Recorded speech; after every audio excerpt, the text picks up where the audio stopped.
Okay, we're starting. I'm speaking with Kevin O'Connor on September 27th. So Kevin, I'm familiar with your work and I've looked at some of your videos, but could you give me a brief overview or perhaps the elevator pitch of your business? I try to work with technical professionals who have been promoted to lead teams of other technical professionals, frequently their former peers. So the specific area that I do most of my work, 90% of my work in, is with physicians who are going to become physician leaders, CEOs of hospitals, chief medical officers, vice presidents of medical affairs, physicians who are working in pharmaceutical companies who have to also influence both the commercial colleagues as well as the outside MDs, PhDs, and PharmDs. So that's primarily what I do. I also teach 6 classes at Loyola University in Chicago. And then the rest of my work is sort of spread out among other things, sometimes nurses, schools for the blind, and some other assorted groups. But most of my work is working with physician executives, and that started because I wanted to work with technical professionals. And so your ideal audience would be like physician associations? My ideal audience is a group of physicians, either who work in the same system, 20 to 30 people, or 60 to 100 people who are coming from all over the country to maybe work based in an association kind of organization, right? Okay. Now, occasionally it's coaching a particular physician who's in trouble. So sometimes they hire me because somebody's misbehaved or they're on the line. Or to hire a new doctor is about $1 million plus. So they don't. On the one hand, one of my doctors said, I said, if you were a nurse, you would have been fired a long time ago. And he said, well, yeah, but I'm a doctor. Yeah. And he was saying it out of arrogance, but the financial part of it is it's very expensive to replace doctors. So they try to do all they can to help them see the light. And so sometimes I do individual coaching in that regard. Okay, so speaking about some of the different offerings, if you think of a pie chart of your speaking business revenue, what % is consulting, what % keynotes, what % training and workshops? Let's see. I would say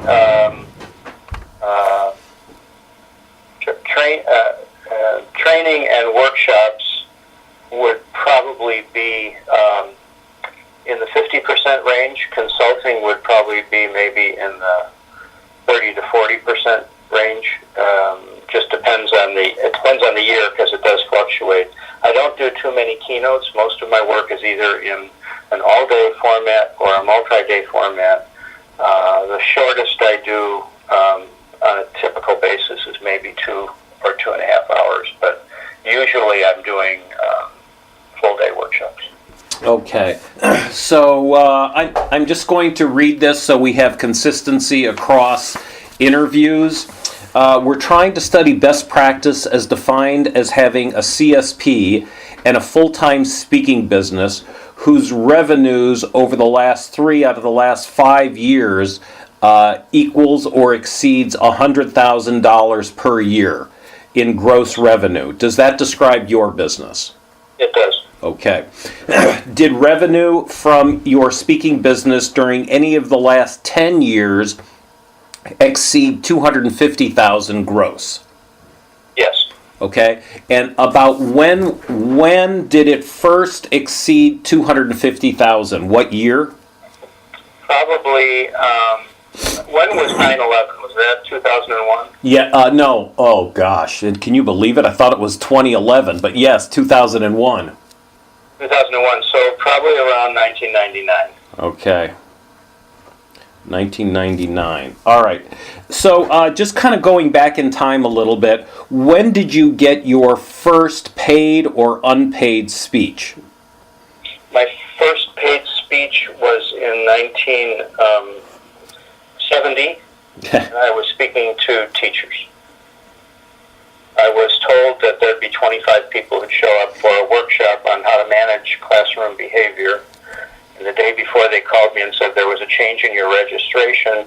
2,500 people are going to show up for your That's great. tomorrow. So you're going to be at the Erie Crown Theater. So my first talk was at McCormick Place in the Erie Crown Theater. That's great. I usually get the same advice, only in reverse.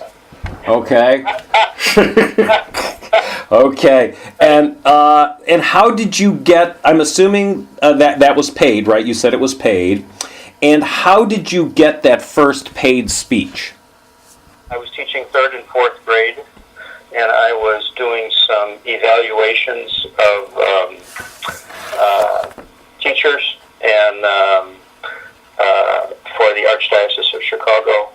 And the superintendent said, "Would you mind giving a talk at our, I think they call it a teacher resource day." And it was all the teachers in the Archdiocese of Chicago that would come together and go to workshops. And it was down at McCormick Place, and so I assumed I would have 25 people in the room. It turned out to be.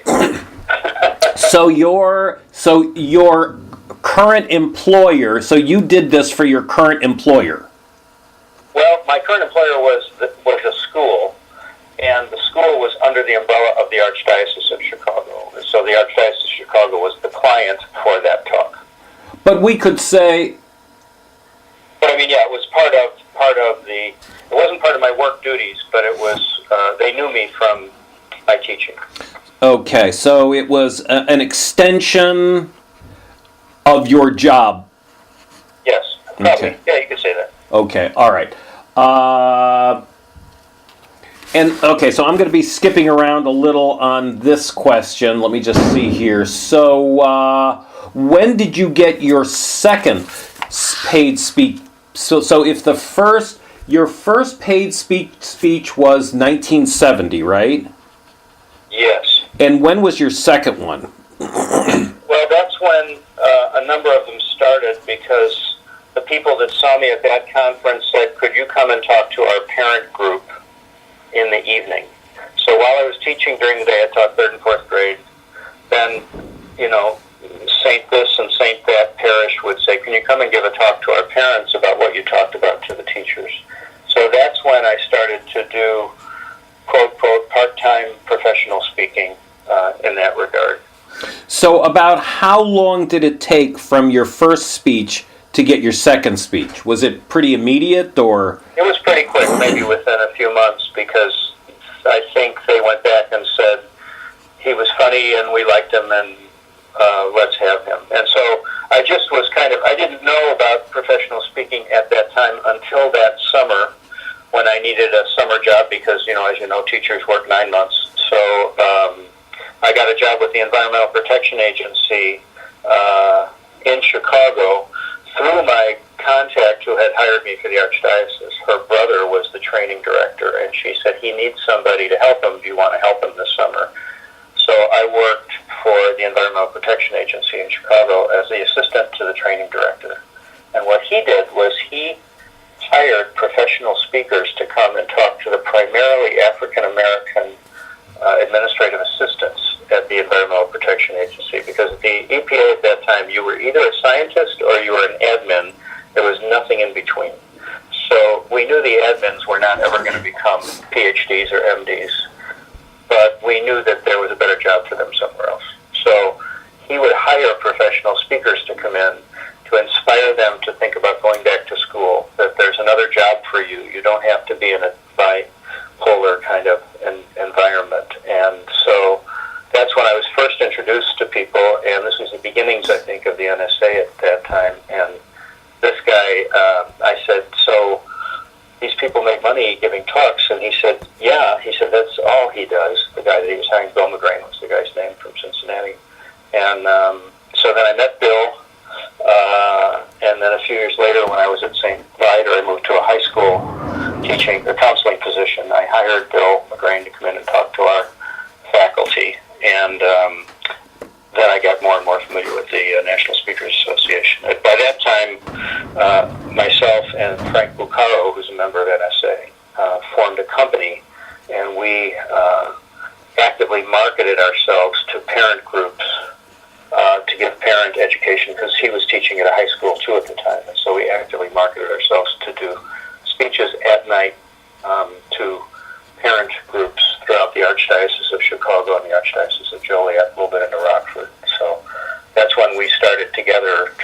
market this entity that essentially did what I had learned to do when I was teaching in grammar school. And what year did you form that company about? My hunch is that was maybe, let's see, 73, maybe 75.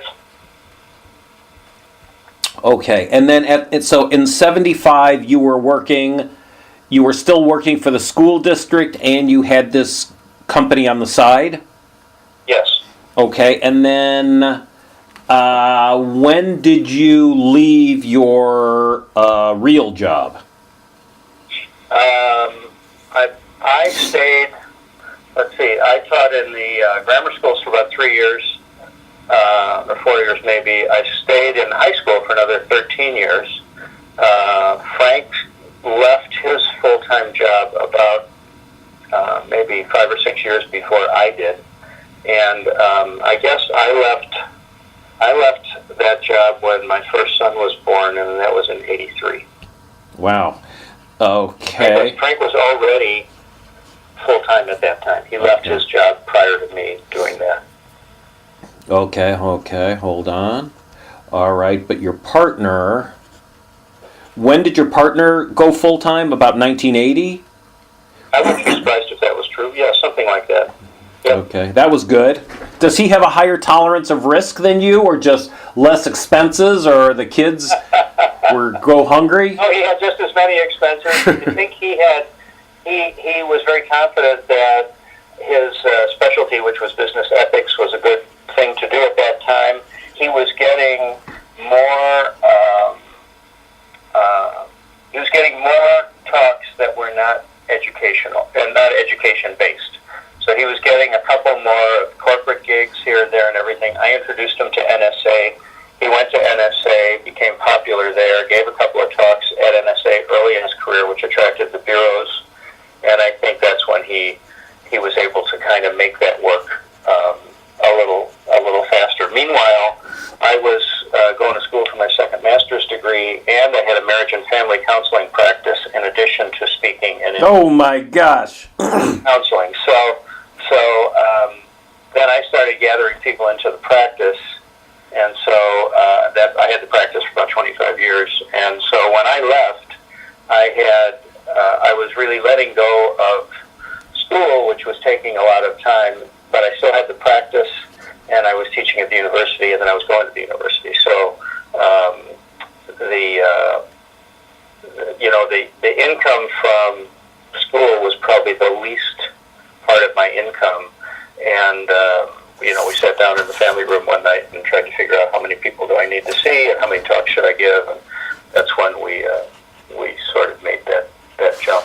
So hold on, let's go back to that jump. So it was you and your wife?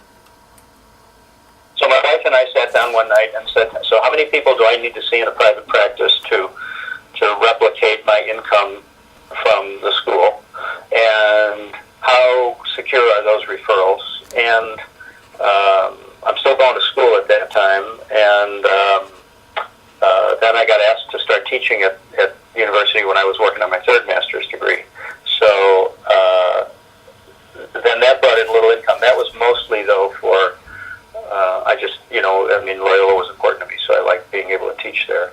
So the primary income at that point was my counseling practice, and then gradually over time the speaking continued. So I'm just trying to figure out the revenue stream. So you had a counseling practice, you were at Loyola, yes, and you were a speaker. Yes. So that's been pretty much my career. I'm always doing, Nito says the magic is in the mix, and so I'm always doing something that is related to one central theme, but I never do kind of one thing. I do a few things full time, but I don't do only one thing. Okay. So that's been constant since the beginning. All right, and are you a tenured professor at Loyola?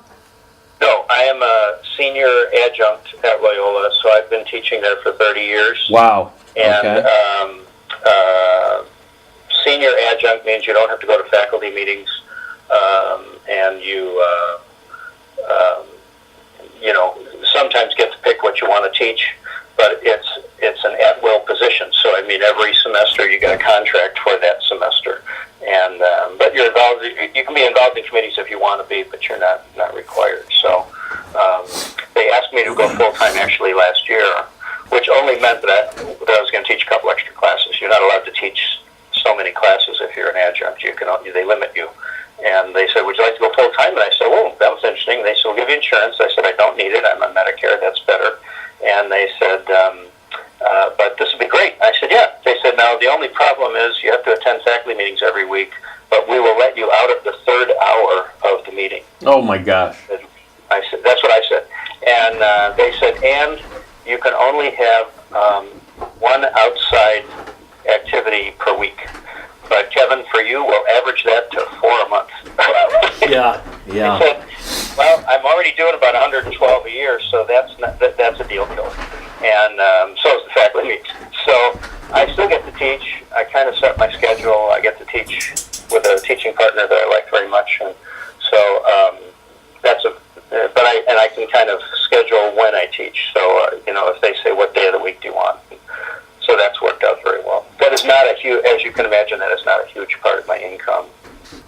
But it's a huge part of my credibility when I teach doctors, because when they say he teaches at Loyola University in Chicago, then people immediately associate that with credibility at some level. I used to teach also at Columbia College, the Performing Arts School in Chicago, so that adds credibility as well. But I teach at Loyola because I like it very much, and students are great, and I teach on the undergraduate level and the graduate level. And what do you teach? I teach pastoral counseling, 3 classes of pastoral counseling, different classes, and then for the undergrads, these are older undergrads, so they're anybody over the age of 23 who's coming back for their bachelor's degree, and typically they're people in their 30s, 40s, and 50s who are coming for a bachelor's degree. They're working adults, and so I teach communications to them. So I teach conflict, organizational communications, small group communications, those kinds of courses. Okay, and so going back to this, your experience in the educational market as it has to do with the speaking business. So what do you say about people who say you can't make money in education for speakers? Well, I think some people are making money on, for example, the college circuit kind of thing. I don't do that, but I know speakers who do make money on that. I think they're recognized as an expert. They're engaging. You have to be, because you have coaches in the audience who are teachers, and coaches are very. They mostly are in the back of the room doing X's and O's with each other, So I think you have to be a very good speaker, but it's a great place to cut your teeth. So I think it's a great way to learn how people learn. I thought teaching 3rd and 4th grade really helped me do that. That when people say, how'd you learn to teach doctors? I say to them, I used to teach 3rd and 4th grade. And they usually laugh, and I say, I really think that's true, because you get to see how learning happens, because kids who are 8, 9, 10 haven't turned on you yet. So they're still pretty naive and open. So I think it's a great place to begin, and some people stay there because they really like it. I encourage speakers whenever I talk to them, if you can get to start teaching at a university or a community college, even one course, do it, because when you say I teach at, it raises, the audience pays a little bit more attention to that. It's sort of like when you say fewer than 700 people in the world have a CSP, they go, oh, really? That's interesting. So it raises your credibility a little bit more, and it helps you with the audiences. But I don't know how much money you can make nowadays in the educational market, but I know people who have combined it with other interests that they have and make a substantial they make a substantial living that way. So what do they combine it with? Well, a lot of the people I know are psychologists, so they combine it with their psychological practice or their counseling practice. They could combine it also with either a part-time or a full-time job doing training or that sort of stuff in a corporation. Some of my students have combined it with their quote, quote, real job. And so I think if you're a federal employee, for every week you work, you get a day and a half off or something like that. They've got some system like that. And so some of them work for Social Security, but then they also teach on the side. So I think for some people the insurance, the pension, all that stuff is still very important to them. Certainly in today's marketplace it would be important. And so they like keeping their real job, but then they have this other thing that they feel very good at, and goes from there. So like Frank and I wrote a book together a long time ago, and we published it ourselves. It was a hardcover book, and one day he got a call, because his name is B and mine is O. He got a call and said, "Can you come down to New Orleans? We'll pay your expenses and $200 to give a talk to some doctors. We like this book." Frank said, in a nice way, "I don't put my underwear on for $200. Yeah. So, which was a famous quote of his. And so he said to me, "Do you want to do this?" And I said, "Yeah, I'm not doing anything that day." So I flew down, gave a talk. That was 30 years ago, maybe. They're one of my best clients now. Huh. So they probably paid for my house, both of my cars, my children's education. Huh. So now I have adapted and changed. It's not doing the same thing over and over again, but that really taught me that the book is the business card. And so that's the thing. And after 9/11, my business took off. When I think a lot of people's business went down, mine went up, because one of my books was laying on the desk of a guy, and he handed it to somebody and said, "This might be something we could use." And that's when, actually right after 9/11, my income, I think it doubled or tripled. Wow. That next year or two, because of that consultant, because that's when the consulting really took hold. So, well, but hold on one second. I want to go back to something you said that you said that in the college market, people in the college market that are making money as a speaker.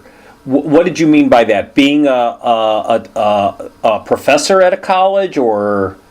I think I get this brochure from this guy from NSA that says you can make $100,000 or $150,000 going on the college circuit, which means colleges hire speakers to talk to students, to talk to faculty, to talk to community gatherings. And I think what he was saying was you can get on this circuit. I don't know, maybe they only pay $1,500 or $2,000 or $2,500, but I think he was saying there's a market there for hiring. And what we hear about the lay public, we hear about the controversial people that are going to talk at Berkeley about same-sex marriage is bad, and everybody boycotts and throws things. Well, that person is a paid speaker that came to that campus to give that talk, hired by a budget with a fraternity or a sorority or the local Republican group or the local Democratic group. And although we hear about them sporadically, or we hear so-and-so, Justice Thomas is giving the commencement speak at High Point University. Well, he's getting paid $125,000 to do that. So there's a budget for speakers around in universities, and sometimes they're sort of academics. So my department hires academics to come in from other places. We pay for them to come and give a lecture to our students. But there are also budgets for the first day of first week of school. We need a speaker to help the kids get to know each other better, the freshmen. We need a speaker right before Halloween that would be kind of fun. Right after the break would be a good thing, and that sort of stuff. So I think there's money in budgets that some speakers know how to get to, and they establish their expertise as being somebody. I work very well with young adults. I can speak to millennials, or I can speak to the Y generation, or any of that sort of stuff. And so that's what I hear. And I know at every NSA meeting they have a workshop on how you can make money on the quote college circuit. But it's not speaking so much to professors, maybe being the entertainment for students. Yeah, I don't speak in the educational market, but my wife does. You don't happen to know the person who puts out that course on how to make money on the college circuit. Do you remember that person's name? I don't, but I think Or yeah, but NSA probably would, because I think he has presented some workshops at NSA. okay, I The can thing you find could do it. is probably Google Yeah. make money on the college circuit. His name will probably pop up. Okay.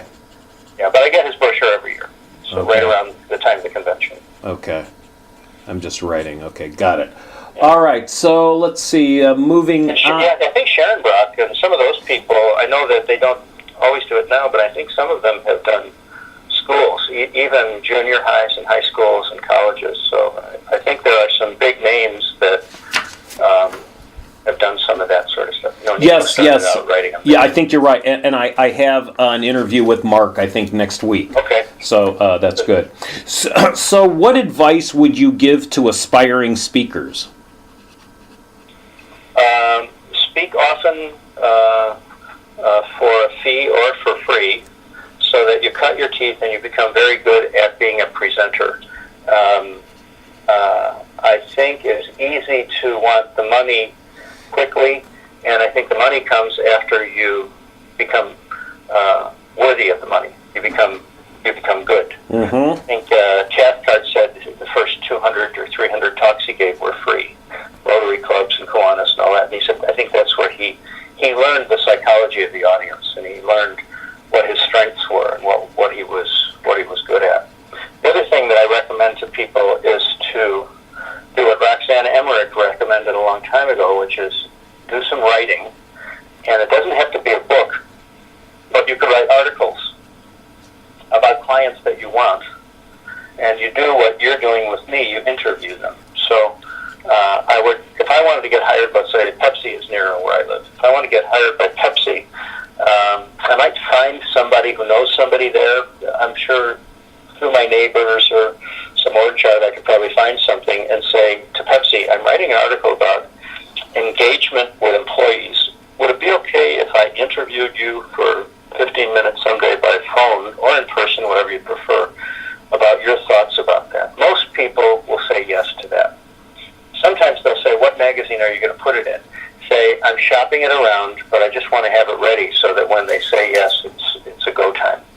And they say, okay. So then 15 minutes, I interview them. At the end of 15 minutes, I said, I promised you I'd only take 15 minutes. They often say, no, it's okay, keep talking. Sometimes they do that when you're in person.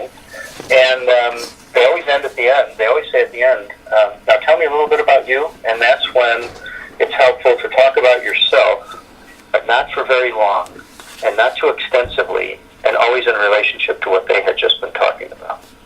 And would it be okay if I sent you some materials? Sure.